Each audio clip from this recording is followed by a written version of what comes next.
Alhamdulillah, syukur kehadirat Allah Subhanahu Wa Taala pada malam ni dapat kita bertemu untuk kali yang pertama selepas daripada Ramadan yang kita cuti kuliah daripada bulan Ramadan hari itu. Dan mudah-mudahan temuan kita malam ni diberkati dan dirahmati oleh Allah Subhanahu Wa Taala. Jadi seperti biasa tuan-tuan semua, sambungan kita menggunakan kitab Idaman Penuntut Jilid 1. Dan malam ni kita masih lagi membincangkan sembahyang sunat. Dan malam ni kita masuk kepada sembahyang sunat duha. Sembahyang sunat duha, okey. Jadi sembahyang sunat duha ni sembahyang sunat yang mana Nabi SAW menyebutkan di dalam hadis riwayat Imam At-Tabarani, kata Nabi SAW, wala yuhafizu ala salatid duha illa awwab.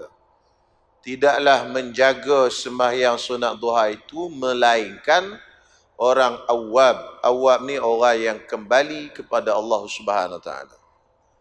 Maknanya orang yang istiqamah sembahyang sunat duha ni menandakan dia ni seorang yang kembali kepada Allah. Maksudnya dia bukan liar daripada Allah. Lawan kepada kembali makna liar. Orang yang rujuk kembali pada Allah dipanggil awwab. Begitu juga di dalam hadis yang lain Nabi SAW menyebutkan, man hafaza ala syaf'atid duha ghufirat dhunubuhu wa in kanat misla zabadil bahri, rawahu Tirmizi. Barang siapa yang menjaga, mana istiqamah, hafazah mana sentiasa. Bukan dia buat hari ni, tahun depan pula dia buat. Itu dia tak panggil muhafazah.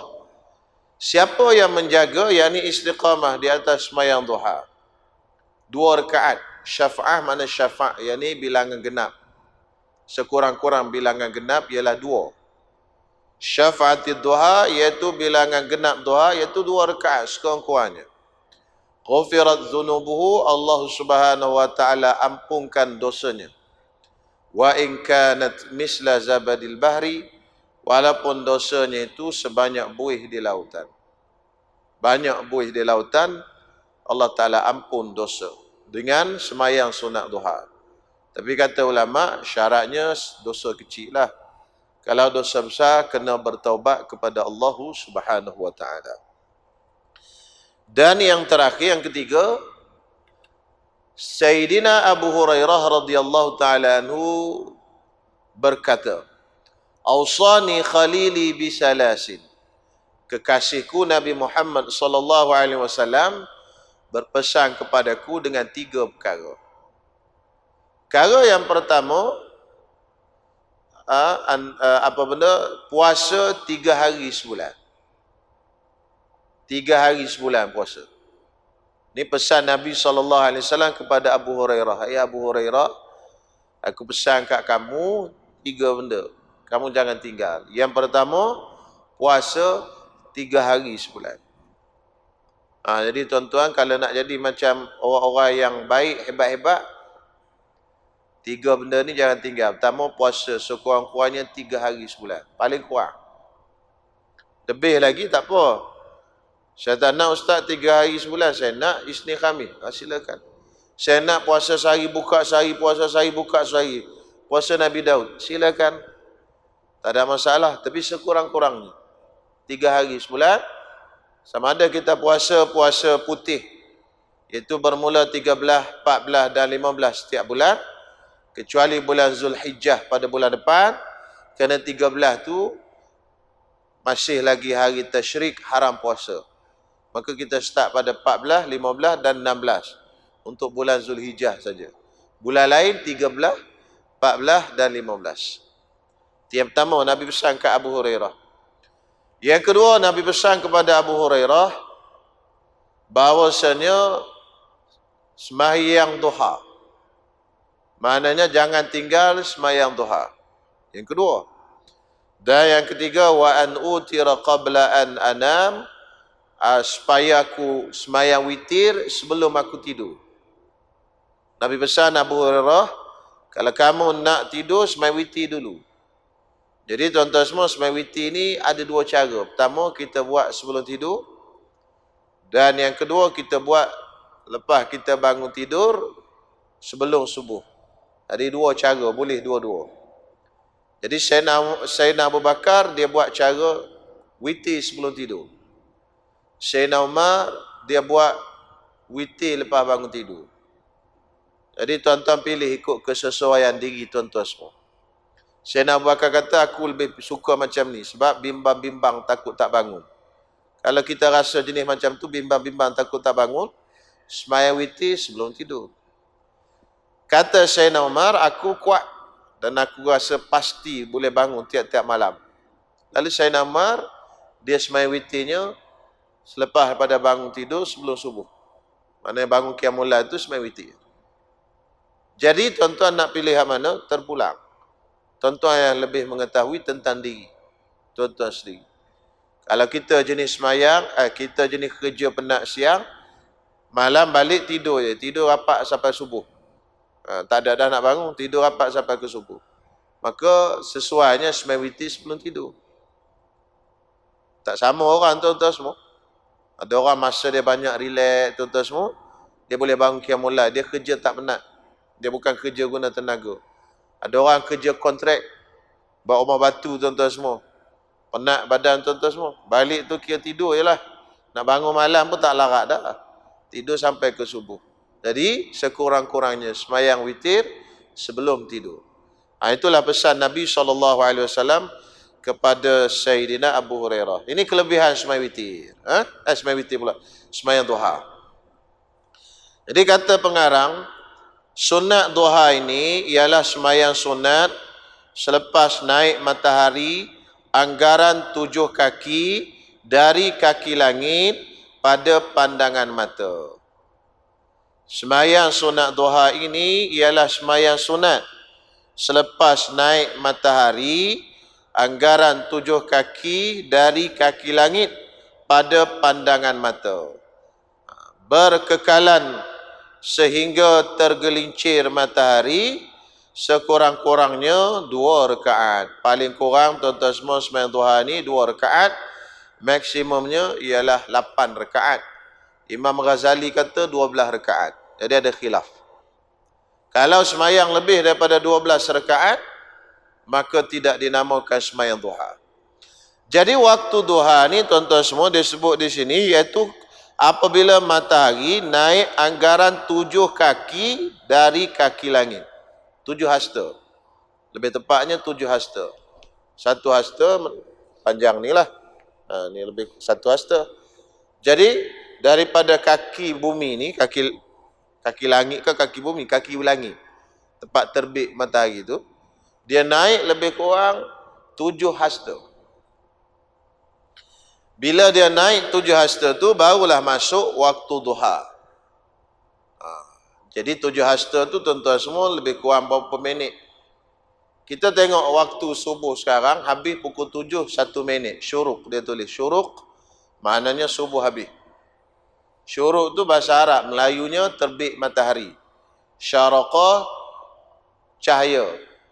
Asyraqal badru, tu terselawat kan? Asyraqa, bercahaya bulan tu. Nabi Muhammad tu bercahaya.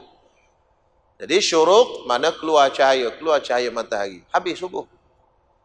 Tapi tak masuk lagi duha. Duha tak masuk lagi. Jadi bila masuk waktu duha, duha ni masuk lepas matahari naik tinggi. Tinggi tu bila? Tinggi 7 hasta daripada kaki langit. Jadi kita susah ni tuan-tuan semua. Kita tak tengok pun matahari. Tahu-tahu dah tengah hari dah. Dan kalau kita tengok pun payah nak nampak. Pasal muka bumi kita ni banyak bukit. Kadang-kadang dia naik tu tak nampak. Tahu-tahu dah naik tinggi dah. Jadi ulama tolong kira dengan kadar minit.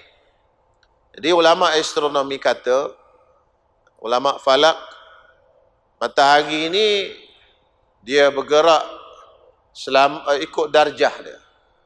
Tujuh hasta ni kalau diukur dengan darjah kiraan matahari bersamaan dengan 4 darjah.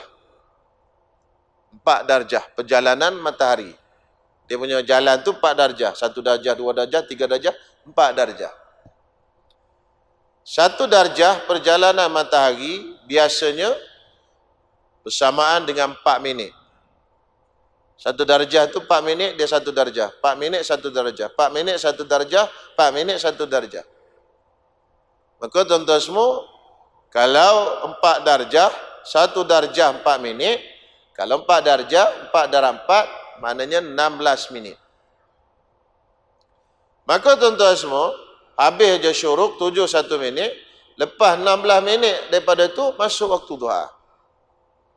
Jadi kalau 7 1 minit sekarang, habis subuh, maka 7:17 dah masuk duha. Tuan-tuan dah boleh sembahyang duha.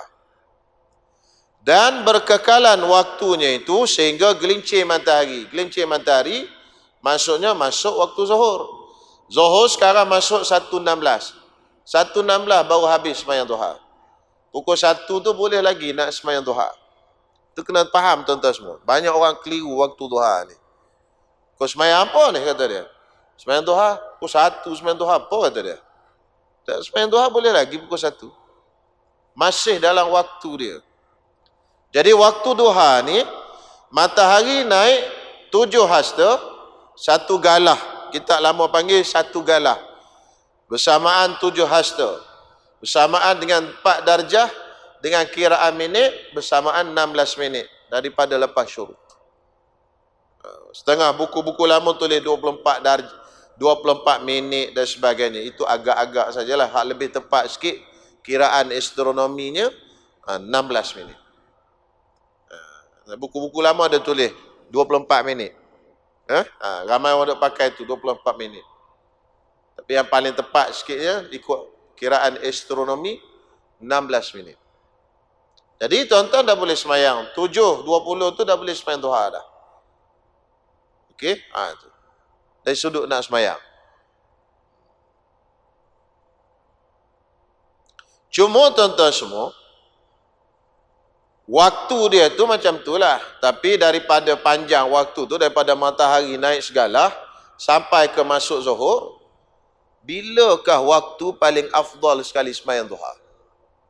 Paling baik sekali, paling banyak sekali pahala. Gitu. Kalau sembahyang zuhur, bila waktu paling afdal sekali sembahyang zuhur? Awal waktu. Sembahyang di awal waktu itu pahala banyak. Tapi duha ni, bila waktu hak paling afdal sekali sembahyang duha? 7:17 tu sembahyang tubuh ke atau bila waktu dia? Itu nak tahu tu, nak sembahyang bila hak paling banyak sekali pahala. Tuan-tuan dah faham dah waktu dia, selesai dah masalah. Jadi boleh sembahyang bila-bila. Cuma nak sembahyang time waktu hak pahala banyak. Dia panggil dalam bahasa Arab afdal. Bilakah afdalnya sembahyang duha? Maka kata ulama berdasarkan hadis Nabi SAW, salatul awabin hina tarmadul fisal. Sembahyang duha itu ketika mana anak unta berteduh di bawah perut mak dia. Jadi tuan-tuan semua, kita pergi ke negara Arab, Mekah, kita tengok Mekah ke Madinah, tengok unta. Bilakah anak unta tu masuk di bawah perut mak dia? Dia matahari tengah naik panas. Tengah duk panas ceng-ceng, kata orang Kelantan. Panas ceng-ceng. Tahu ceng-ceng? Orang Kelantan panggil panas ceng-ceng. Orang Kedah panggil panas lit-lit. Betul kan? Lit-lit. Bila dia start panas tuan-tuan semua? Bila? Pukul 10 lebih kurang. Kalau di Malaysia ni pukul 9.30, pukul 10 tu dia start panas betul. Panas lah betul lah. Kalau tuan-tuan keluar rumah lebih kurang pukul 10 tu, rasa bahang dah, panas dah. Itulah waktu paling afdal sekali untuk kita sembahyang duha.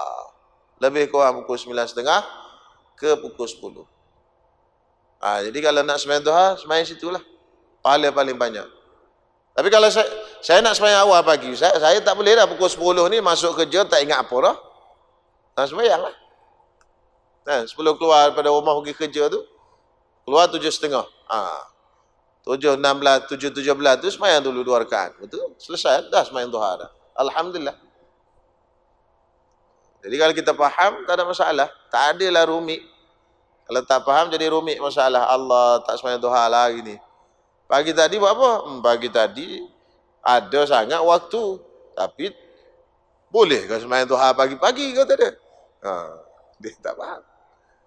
Boleh, tak ada masalah. Pukul 8 tu boleh dah. Tak semestinya pukul 10, pukul 11. Nak masuk, mari ke masjid awal. Nak tunggu Zuhur, nak tunggu Jumaat. Boleh sembahyang duha. Tuan mari ke masjid pukul 1 sampai masjid. Tunggu sembahyang Jumaat. Tak sembahyang duha lagi. Boleh sembahyang. Dan sembahyang duha ni sembahyang sunat. Yang sunat kita buat di masjid. Tuan-tuan semua.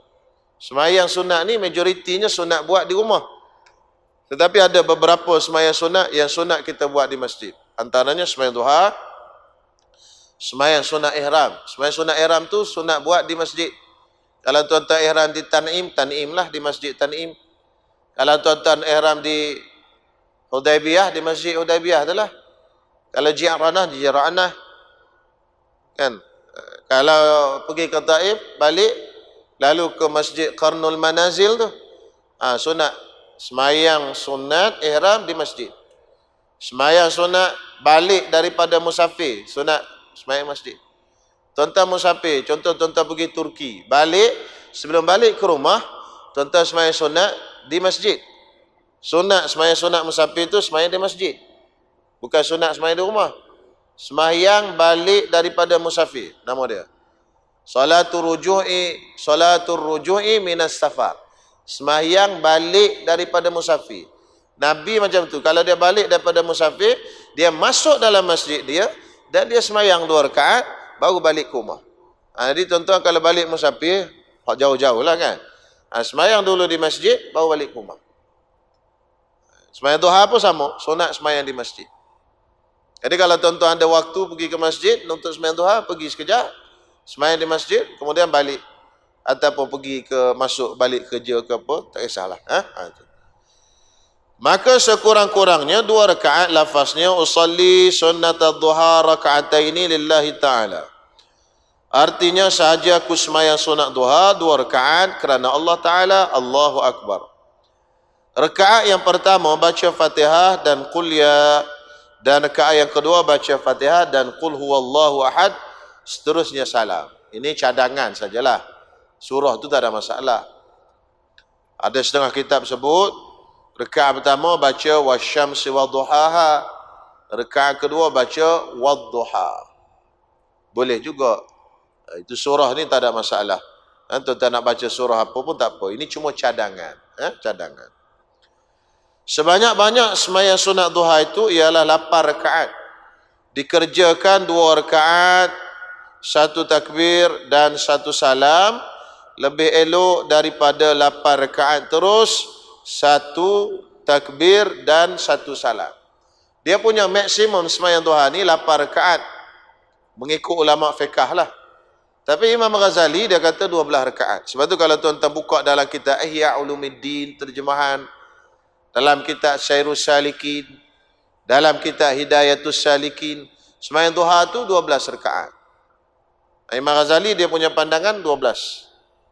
Tapi ulama fiqh pandangannya sembahyang duha paling banyak, khususnya pada pandangan dalam kitab ni lah, di sisi Imam Ramli, sembahyang duha ni paling banyaknya ialah 8 rakaat. Lebih pada 8 tu tak dipanggil duha dah. Maksimumnya 8. Boleh kita nak buat 8 tu 1 salam je.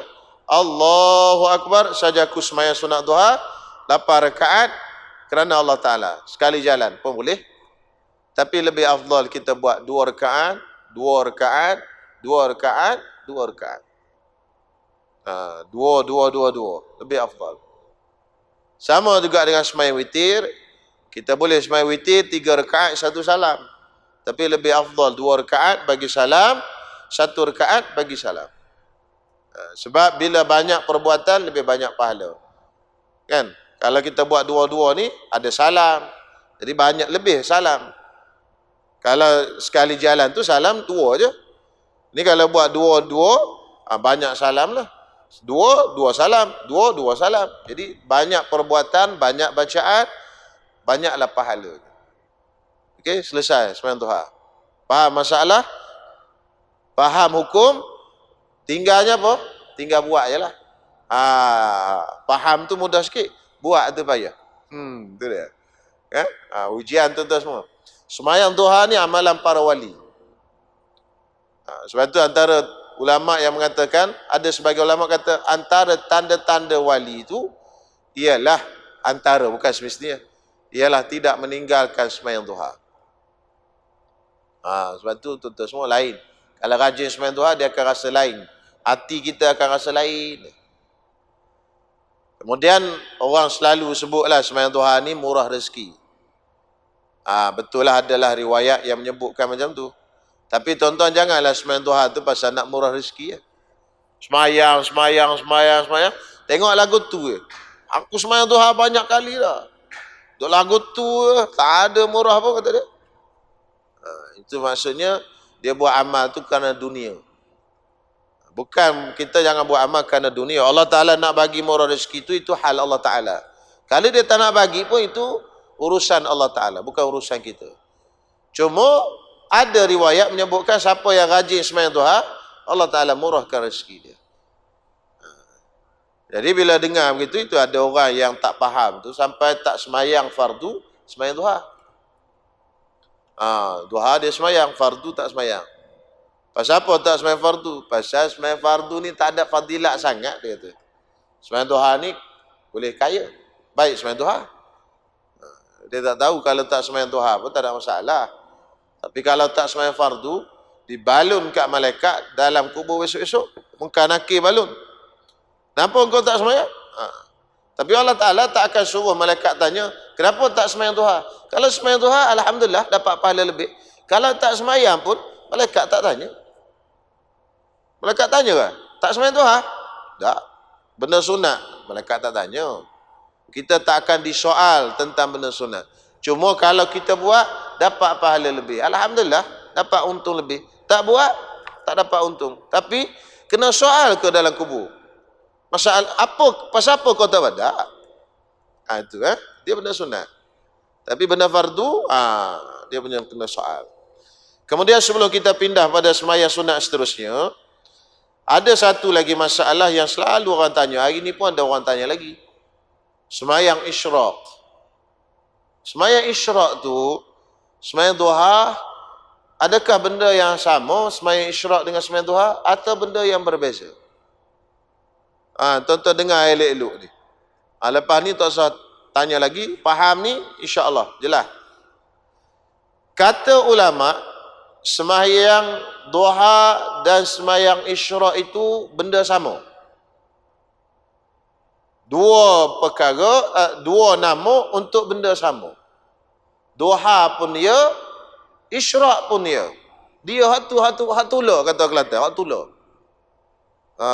Benda sama. Nama dua. Macam sunat sebelum subuh. Sunat fajar pun dia, sunat subuh pun dia. Jadi tuan-tuan yang sunat fajar hak mana pula? Ni aku baca hadis siapa yang semayang sunat fajar. Sunat fajar ni semayang sunat sebelum subuh tu sunat fajar lah tu. Itu kata ulama.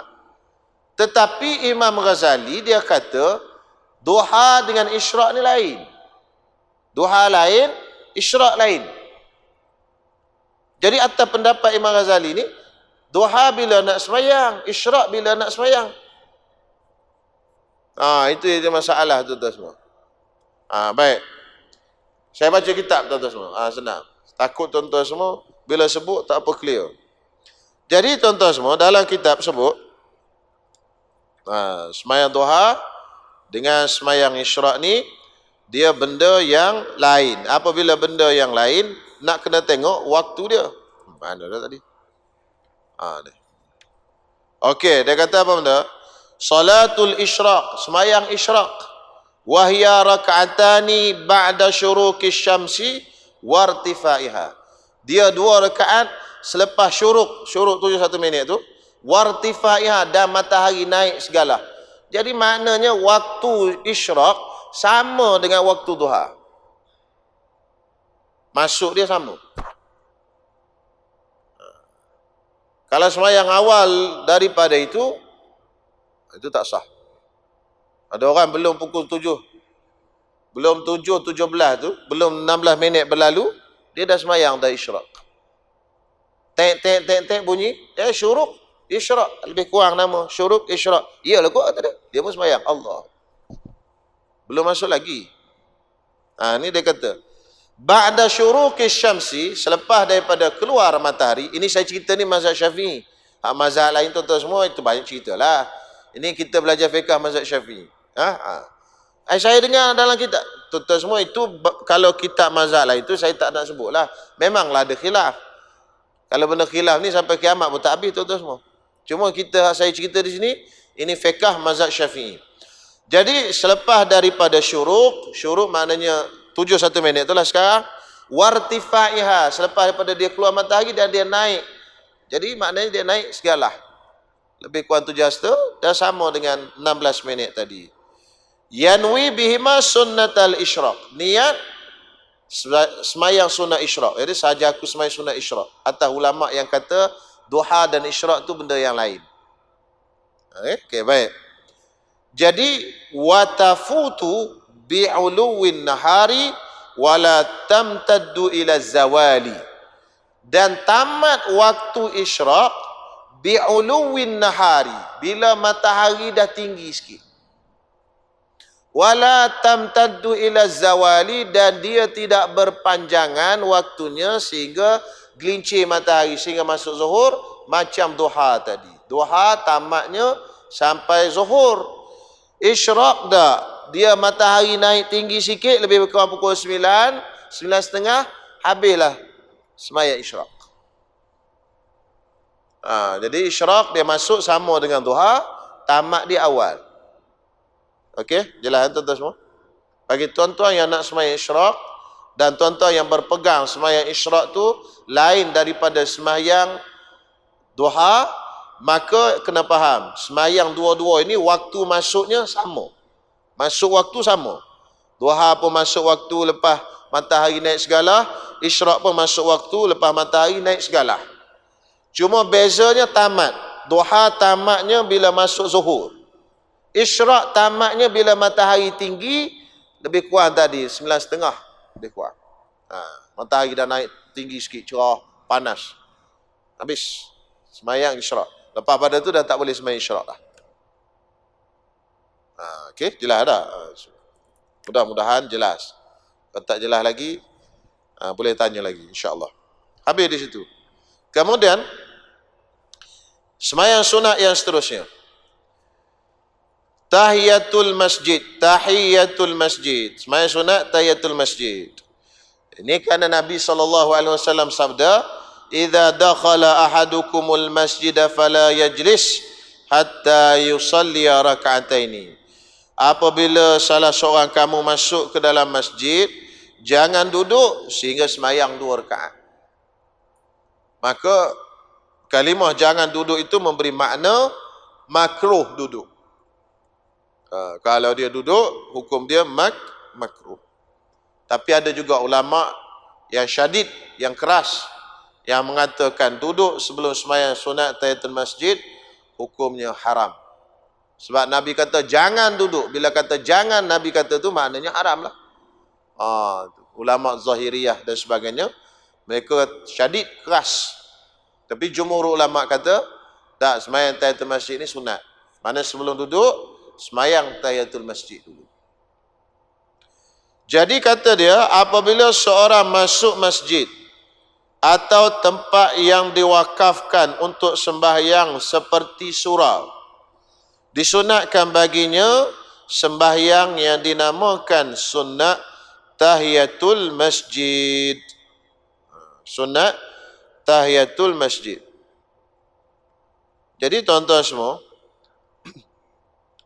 Di sini pengarang kitab kita ni, Ustaz Abdul Ghani ni, dia sebut surau ni sama macam masjid. Surau pun sunat tahiyatul masjid juga. Sebab kata dia surau ni diwakafkan untuk semayang. Maka kata dia surau tu mengambil hukum yang sama dengan masjid. Tetapi ada juga sebahagian tok guru ulama yang kata surau lain daripada masjid. Surau tak sama dengan masjid. Jadi Allah yarham guru saya dulu, Datuk Ismail Kamus, dia selalu sebut surau tak sama masjid. Tak ada tahiyatul masjid di surau. Yang adanya tahiyatul masjid di masjid. Begitu juga dengan Allah yarham Ustaz Arundin. Jadi Allah yarham Ustaz Arundin, kalau tuan-tuan biasa pergi ke Bangi, depan rumah dia di Darussyifa tu ada surau, nama dia Surau An-Nur. Surau An-Nur Bangi. Surau An-Nur ni dia surau, tapi buat Jumaat. Tapi surau. Buat Jumaat tu tak kisahlah. Sebab Jumaat tu tak semestinya kita buat di masjid. Buat mana-mana pun boleh. Kan? Tapi dia surau. Jadi bila dah dibuat Jumaat, ramai orang duk faham kalau surau buat Jumaat dia di masjid secara automatik. Maka banyak orang tanyanya. Kan? Orang tanya Allah yarham ni. Di Surau An-Nur ni boleh tak semayang tahiyatul masjid? Jadi Allah yarham sebut tak boleh. Tak ada semayang tahiyatul masjid di surau. Sebab surau lain, masjid lain. Itu sebahagian pendapat tok guru. Tapi di sini Ustaz Abdul Ghani ni dia tulis surau ni sama macam masjid. Ada juga tahiyatul masjid. Maka tuan-tuan semua nampaknya ada kelonggaran lah, ada luas sikit lah. Jadi kalau tuan-tuan masuk ke masjid itu tak ada khilaf. Ada sunat tahiyatul masjid. Sebab ni macam ni Masjid Hidayah ni. Ini tak ada khilaf. Ini masjid diwakafkan sebagai masjid, nama dia pun masjid, jadi ada sunat tahiyatul masjid. Tapi kalau tuan-tuan pergi surau apa sekitar tuan-tuan semua ni? Banyak surau kan? Surau Al-Kausar, surau Taman Permata, surau surau Muwafaqah, banyak lagi, macam-macam mungkin nama suraunya. Tuan-tuan, surau ini ada khilaf di kalangan ulama. Adakah dia mengambil hukum masjid ataupun dia adalah bangunan yang biasa seperti bangunan-bangunan yang lain. Jadi kalau ikut kitab pengarang ni dia kata macam masjid. Jadi kalau begitu bolehlah buat tahiyatul masjid di surau. Dan orang haid tak boleh masuk dalam surau. Tapi kalau dia mengambil hukum bangunan biasa, tak ada tahiyatul masjid. Orang haid tak boleh masuk, boleh masuk dalam surau dan tidak ada i'tikaf sebab surau tak boleh i'tikaf. I'tikaf tu mesti dalam masjid. Kalau kata surau itu sama macam masjid, maka surau itu tadi boleh i'tikaf.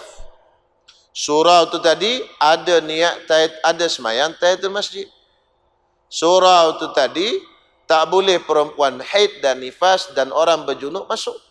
Sebab dia sama macam masjid.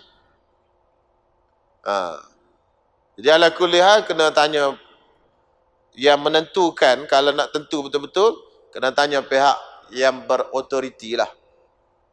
Jadi contoh kita di Selangor ni, tanya Jabatan Mufti lah. Mufti, surau kat Selangor ni sama macam masjid ke tak? Kalau Mufti kata ada surau-surau, masjid-masjid, itu lah kita pakai. Sebab apa? Sebab bila berlaku khilaf ni, kita kena tanya orang yang berkuasa lah, ulil amri.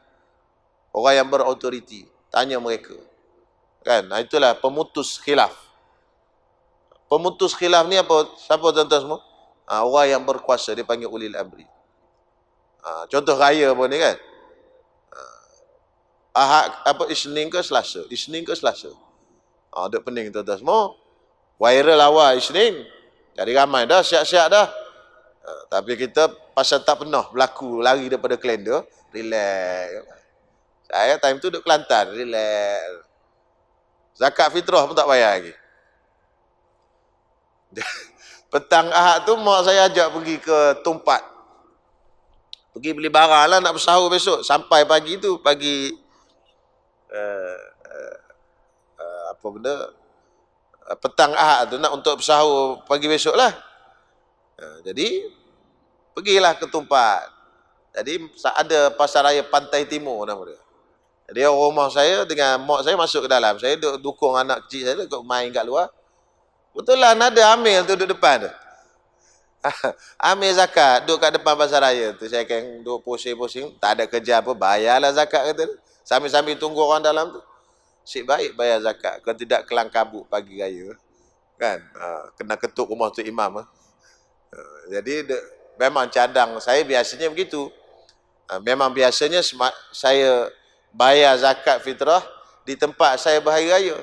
Sebab saya ni mazhab Syafi'i. Totok tu tak adalah totok sangat.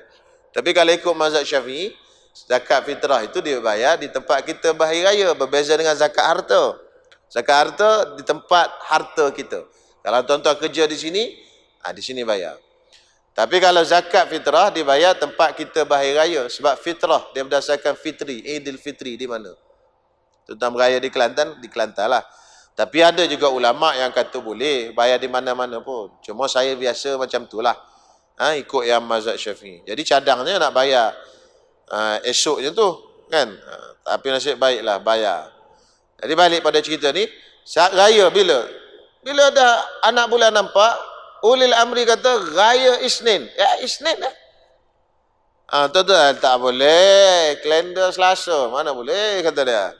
Mana boleh tuan-tuan semua. Kan? Dah ulil amri kata raya Isnin. Raya lah. Kalau puasa juga pun berdosa. Kenapa? Kerana puasa pada hari raya. Baik. Balik pada sinilah. Itu sedikit perbahasan. Jadi tuan-tuan semua, jadi kalau ada orang tanya, surau ni macam masjid ke tak? Cakap senang gitulah. Khilaf ulama. Khilaf ulama. Okey, insya-Allah. Disunatkan baginya sembahyang yang dinamakan sembahyang sunat tahiyatul masjid sebelum ia duduk dalamnya. Lafaznya usolli sunnatat tahiyatul masjid raka'ataini lillahi ta'ala. Sahaja aku sembahyang sunat tahiyatul masjid 2 rakaat kerana Allah Ta'ala. Rakaat pertama baca qul ya, rakaat kedua lepas Fatihah baca qul huwallahu ahad, seterusnya salam. Sembahyang sunat tahiyatul masjid ini boleh masuk dalam sembahyang yang lain. Sama ada sembahyang fardu atau sunat. Dapat fadilatnya sama ada diniatkan masuk atau tidak. Cuma jangan dinafikan. Jika dinafikan, tidaklah dapat fadilat tahiyatul masjid. Sungguh pun demikian, tiada dituntut sembahyang tahiyatul lagi. Contoh tuan-tuan masuk dalam masjid, tu imam dah sembahyang dah. Sembahyang subuh. Tak sembahyang tahiyatul masjid. Tuan-tuan sembahyang subuh tadi, Allahu Akbar, sahaja aku sembahyang fardu subuh serta tahiyatul masjid 2 rakaat kerana Allah Ta'ala. 2 rakaat mengikut imam kerana Allah Ta'ala. Boleh macam tu. Sebab tu dia kata, sembahyang sunat tahiyatul masjid ini boleh masuk dalam sembahyang yang lain. Sama ada sembahyang lain tu sembahyang fardu atau sembahyang sunat. Dapat fadilatnya. Sama ada diniatkan masuknya atau tidak. Cuma jangan dinafikan. Dia niat macam tu pun boleh, tak niat pun tak apa. Tak niat pun dapat pahala je. Cuma kurang sikit pahala, tu jelah. Jadi kalau kes begitu tuan-tuan semua, mari ke masjid, dah semayang fardu dah. Tak payah semayang tahiyatul masjid. Terus semayang dengan imam. Allahu Akbar, masukkan semayang tahiyatul masjid tu dalam tu. Dapat pahala tahiyatul masjid. Dia ada beberapa jenis semayang yang dia boleh masuk dalam semayang lain. Tapi bukan semua. Ada beberapa jenis. Contoh tahiyatul masjid, semayang hajat, kan? Boleh masuk dalam semayang lain. Pagi-pagi tuan-tuan bangun. Nak semayang hajat tak sempat. Dah subuh dah. Hari ni ada benda ni, nak jumpa bos ke apa ni, nak cakap benda ni, penting ni. nak sembahyang hajat. Kan? Kalau dah lepas sembahyang subuh nanti, tak boleh sembahyang hajat dah, haram. Jadi sekarang boleh sembahyang subuh lagi. Contoh sembahyang qabliyah subuh. Allahu Akbar, boleh niat sembahyang hajat tu masuk dalam qabliyah subuh. Sahaja aku sembahyang sunat subuh ataupun qabliyah subuh serta solat hajat kerana Allah Ta'ala. Sembahyang hajat boleh masuk dalam sembahyang lain. Tapi bukan semualah, itu kena baca dalam kitab besar-besar lah. Ada beberapa jenis sembahyang. Bukan semua boleh. Kan tuan-tuan bedah semua nanya pula. Kan? Duha masuk dalam witir, witir masuk dalam tarawih. Untung tuan-tuan semua. Jamak semua. Tak boleh, duha tak boleh, witir tak boleh, tarawih pun tak boleh. Qabliyah masuk dalam ba'diyah, sembahyang 2 je jadi 4. Ada? Qabliyah masuk dalam ba'diyah, gabung sekali. Saja aku sembahyang sunat qabliyah dan ba'diyah zuhur 2 rakaat. Oh, dia masuk terus. 2 rakaat je sembahyang, tapi 2 qabliyah dengan ba'diyah sekali. Tak boleh. Ada beberapa jenis sembahyang. Salah satunya tahiyatul masjid ini. Sembahyang tu lebih kurang 22 sembahyang semua. Adalah dalam kitab besar-besar nanti, insya-Allah lah. Panjang umur jumpalah nanti, insya-Allah. Okey, habis tuan-tuan semua. Sembahyang sunat musafir. Itu sambung bulan depan pula. Ada soalan masuk, saya nak jawab soalan sikit. Ya. Oh, jangan dinafikan masuk macam ni. Allahu Akbar, sahaja aku sembahyang fardu subuh, tak nak tahiyatul masjid. Itu nafi. Wazan dulu itu nafi, dia tak ada orang cerita. Tak ada orang buat macam tu kan. Cuma kalau ada orang, tak tahu pasal apa. Sahaja aku sembahyang fardu subuh, tak nak tahiyatul masjid. Dia tak nak masuk. Azan dulu sekejap, lepas ni ada jawab soalan sikit. Tuan-tuan semua, sebenarnya ada 3 soalan daripada jemaah di masjid ini. Jadi masuk ke dalam WhatsApp. Jadi saya cuba ambil masa seringkasnya lah. Kalau sempat kita jawab semualah 3 soalan. Jadi tuan-tuan semua, ada soalan yang dihantar awal lagi petang tadi sebelum saya keluar tadi. Jadi antaranya soalannya yang pertamanya, boleh Al-Fadhil Ustaz terangkan mengenai hukum menyapu muka selepas salam di akhir solat. Bagaimana pula cara yang betul? Saya lihat ada berbagai cara, ada yang dari tengkuk, atas kepala, sapu dahi saja, ada yang mengucup tangan saja. Jazakallahu khairan katsiran. Sebenarnya tuan-tuan semua, masalah sapu muka ni selepas daripada salam, dia termasuk dalam masalah khilafiyah yang dibincangkan lama oleh ulama dulu. Sampaikan dia menjadi satu isu perdebatan jugalah. Ada yang kata boleh, ada yang kata tak boleh, bid'ah dan sebagainya. Cuma tuan-tuan dengarlah jawapan ringkas ni, tuan-tuan semua begini. Ada hadis yang disebutkan Nabi SAW sapu jabhatahu, sapu dahi. Dalam satu riwayat yang lain, Nabi SAW selepas daripada sembahyang, wada'a yaminuhu ala ra'sihi, letak tangan kanannya ke atas kepala. Kemudian dia baca Allah bismika Allahumma inni apa benda bismillahilladzi la ilaha illa huwar rahmanur rahim Allahumma adhhib annil hamma wal hazan. Kemudian dalam satu riwayat yang lain, riwayat Ibnu Mansur, Nabi SAW bawa tarik daripada atas ni turun. Wa amarra ala wajhihi, dan lalukan di atas mukanya. Gitulah, ada riwayat-riwayat begitu. Ada yang tak di dahi, ada yang sebut tak di dahi, ada sebut di atas. Cuma tuan-tuan semua, sebagaimana yang saya sebutkan di awal tadi, riwayat-riwayat hadis ini, hadisnya adalah hadis dhaif.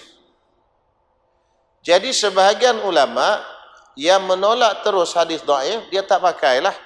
Dia kata tak ada sapu tangan, sapu muka selepas sembahyang. Sebab hadis ni hadis dhaif. Kita tak pakai, tak berhujah dengan hadis dhaif. Sebahagian ulama mengatakan hadis dhaif boleh dipakai dalam bab-bab fadilat. Bukan bab hukum, bab fadilat. Jadi ulama ni pakai bab ni. Jadi dalam isu ni ada 2 pandangan ulama. Jadi kerana ditanya apa hukumnya, dalam isu ni ada dua pandangan ulama. Ada yang kata ini tak ada sabit daripada Nabi sebab hadisnya hadis dhaif. Ada yang kata hadis dhaif boleh dipakai dan boleh digunakan untuk fadailul amal.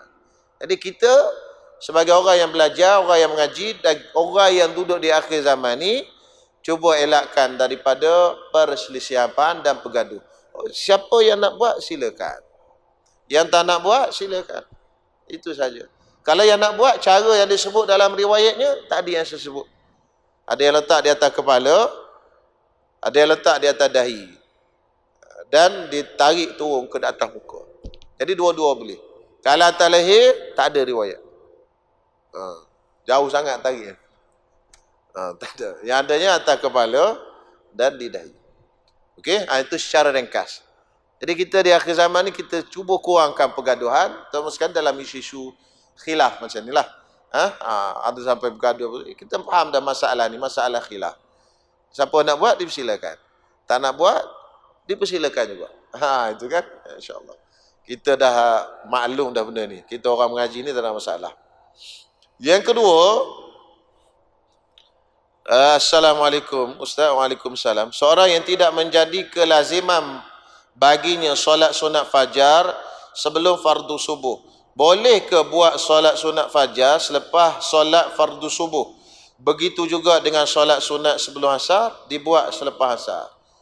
Tidak menjadi syarat untuk kita buat sembahyang subuh, sunat subuh selepas subuh, sunat qabliyah asar selepas asar. Syarat mesti kita biasa buat sembahyang sunat tu. Tak, bukan tak disyarat macam tu. Walaupun kita tak lazim buat, tapi katakanlah hari tu kita bangun lewat, mari ke masjid, imam dah sembahyang subuh. Lepas sembahyang fardu subuh, kita balik ke rumah, kita sembahyang qabliyah subuh tu tadi. Tak ada masalah. Walaupun kita bukan jenis orang yang sentiasa buat qabliyah subuh. Sebab apa? Sebab dalam waktu lagi. Tidak syarat kata kena lazim, kena kita jenis sentiasa buat sembahyang qabliyah subuh, sebelum subuh, terlepas tu baru boleh buat. Tak syarat. Kenapa tak syarat? Sebab masih dalam waktu subuh lagi. Dan masih dalam waktu sunat subuh. Jadi tuan-tuan boleh buat. Cuma yang jadi haramnya ialah kalau kita sengaja tunggu nak buat di waktu tu. Itu tak boleh. Contohnya kita mari awal lagi subuh ni boleh sembahyang qabliyah subuh. Kita saja duduk relax. Tak sembahyang qabliyah subuh bang. Saya nak sembahyang lepas subuh. Pasal apa? Ustaz kata boleh. Saya memang sengaja nak sembahyang lepas subuh. Kau apa tahu kata dia? Yang tu tak boleh. Sebab memang kita sengaja nak mencari waktu selepas daripada subuh. Sama juga lepas asar. Tidak menjadi syarat kita mesti sentiasa buat. Kan? Kita tak sempat waktu masuk, mari dah sembahyang asar. Lepas pada sembahyang fardu asar, boleh sembahyang qabliyah asar tadi selepas pada sembahyang asar. Habis tu kata haram sembahyang selepas asar dan selepas subuh tu, itu sembahyang beberapa jenis sembahyang saja, lebih kurang 6 saja sembahyang. Sembahyang hajat, sembahyang istikharah, sembahyang sunat nak musafir, sembahyang sunat ihram, dan ada 2-3 lagi. Tak ingat lah. Lain kali lah. Tapi maknanya bukan banyak. Ada lebih kurang 6 sembahyang saja yang haram pada waktu itu. Boleh? Itu insyaAllah. Jadi bukan kata semua sembahyang lepas asar haram. Tahiyatul masjid tak haram lepas asar. Tuan-tuan mari awal maghrib Tuan-tuan mari awal sebelum maghrib. Sebelum maghrib tu lepas asar lah. Tuan-tuan masuk dalam masjid. Duduk terus ke nak sembahyang tahiyatul masjid? Sembahyang kan? Tapi itu kan lepas asar. Boleh ke? Boleh, tak ada masalah. Jangan duduk terus dia kata tak boleh sembahyang lepas asar. Mana boleh? Bukan semua sunat yang tak boleh sembahyang lepas asar, bukan semua sunat tak boleh sembahyang lepas subuh. Lebih kurang berapa? Dalam 6 sembahyang saja. Okey, yang ke seterusnya, sembahyang sunat solat sunat pulang dari musafir bolehkah dikerjakan selepas solat asar? Boleh. Sebab apa? Sebab dia, sebab bagi semayang tu sebelum. Dia yang tak bolehnya, sebab bagi semayang tu selepas. Contoh semayang hajat. Semayang hajat tu, sebab semayang hajat tu sebelum ke selepas? Kita semayang hajat tu kita nak doa. Lepas semayang hajat tu kita nak doa. Ya Allah, Ya Allah. Sebab dia lepas. Tak boleh. Semayang istikharah. Sebab bagi istikharah tu sebelum ke selepas? Selepas kita nak doa. Lepas semayang istikharah kita nak doa. Ya Allah, sekiranya aku ni berkahwin dengan si Zainab ni bagus pada agamaku dan sekalian. Jadikanlah Zainab tu isteriku. Contoh kan, istikharah. Kalau tak bagus, jangan jadikan. Contohnya contoh. Kita nak doa tu lepas pada semayang. Jadi sebab dia tu lepas pada semayang. Itu tak boleh. Mana-mana semayang yang kos dia, bahasa Inggeris pula. Dia punya sebab dia tu lepas pada semayang, maka tak boleh lepas asar dan lepas subuh tadi. Tapi musafir, balik daripada musafir, kita dah balik dulu baru kita semayang. Dia punya sebab tu dah sebelum semayang. Kita balik, sampai dah. Mana balik daripada musafir, baru kita semayang. Itu tak apa. Tapi kalau sunat nak musafir, nak pergi musafir, kita nak keluar daripada rumah kita, kita semayang dulu baru kita keluar. Yang tu tak boleh lepas asar. Semayang ihram tak boleh lepas asar, lepas subuh. Sebab kita semayang dulu baru kita ihram, baru kita niat. Saya pun dulu tak ingat ni. Sekali tuan-tuan semua pergi umrah dengan Allah Yarham Datuk Ismail Kamus. Kita nak pergi ke Mekah dulu. Naik kapal terbang pukul 3 di KLIA. Nak semayang sunat ihram dulu lah. Nak pakai ihram sini lagi. Semayang sunat ihram di KLIA, pakai ihram dalam kapal terbang ke apa, tak kisahlah. Kan? Jadi, saya kata, kita jamak dulu lah Ustaz. Tak boleh jamak dulu kata dia. Pasal apa pula? Kalau dah jamak, semayang zuhur dengan asar. Dah semayang asar. Tak boleh dah semayang sunat ihram. Semayang sunat ihram dulu, baru jamak zuhur dengan asar. Di KLIA. Saya pun baru teringat, oh iya ke? Kita belajar dalam kitab dia. Praktikal jarang buat. Tu. Oh betul lah, semayang asar mana boleh semayang sunat ihram lah. Walaupun semayang asar tu jamak, masuk depan, bukan dalam waktu dia lagi. Tapi dah semayang asar. Jadi semayang sunat balik musafir boleh. Lebih kurang 6 je semayang tak boleh tadi. InsyaAllah. Yang terakhir, satu lagi baru masuk ni. Kalau kita masuk masjid lambat dan penceramah sedang berceramah atau imam sedang berkhutbah, mestikah kita solat tahiyatul masjid dahulu? Ya, sunat kita solat tahiyatul masjid. Walaupun imam sedang khutbah. Kerana ada hadis Nabi SAW. Nabi sedang khutbah. Kemudian orang tu masuk duduk, Nabi tanya, kamu semayang tak sebelum duduk tu? Sebelum kamu datang tadi, kamu semayang tak? Tak. Qum fasalli raka'ataini. Bangun dan semayang 2 rakaat. Walaupun Nabi bercakap dengan jemaah kat depan, tengah khutbah. Jadi oleh itu, walaupun khatib sedang khutbah, sunat juga semayang sunat tahiyatul masjid 2 rakaat. Itu secara ringkas lah. Kalau hurai panjang tu banyak lagi lah. Kenapa semayang Ustaz? Kita kan sunat dengan khutbah. Ulama jawab, dengar. Semayang pun dengar juga. Bukan bila kita semayang dia tertutup tu telinga. Jawapan ulama panjang lah.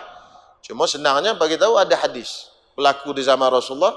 Orang tu masuk masjid, Nabi sedang khutbah.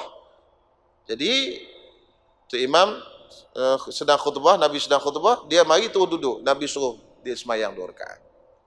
Apatah lagi kalau kuliah, lagilah. Kan? Kuliah. Khutbah tu hak wajib. Kan? Lagi besar kedudukannya berbanding dengan kuliah. Lagilah kena solat tahiyatul masjid. Cuma kalau nak solat, pilih tempat sesuai lah. Itu. Terutama sekali hari Jumaat. Kalau ada tazkirah depan, ustaz dengan tazkirah, tuan-tuan janganlah mari solat Jumaat, solat tahiyatul masjid depan betul-betul. Ustaz dia tengah tazkirah, dia mari Allahu Akbar. Sebab ada berlaku tu semua. Jadi ustaz pun sebab salah. Kan? Dia duduk depan betul-betul. Jadi kena pusing kau ni pula ustaz. Takkan nak tazkirah depan dia. Jadi ambillah sisi-sisi sikit ke terus sebagainya. Wallahu alam, minta maaf lewat sikit tuan-tuan semua. Saya takut tangguh soalan ke bulan depan, takut terlupa. Terlupa nak jawab. Jadi saya jawablah secara ringkas semua soalan yang masuk pada malam. Bismillahirrahmanirrahim. Alhamdulillahi rabbil alamin. Allahumma salli ala Sayyidina Muhammad wa ala alihi wa sahbihi ajma'in. Allahumma rabbana taqabbal minna innaka antas samiul alim wa tub alaina innaka antat tawwabur rahim. Rabbana atina fid dunya hasanah wa fil akhirati hasanah wa qina adzaban nar. Wa sallallahu ala Sayyidina Muhammad wa ala alihi wa sahbihi wasallam. Walhamdulillahi rabbil alamin. Assalamualaikum.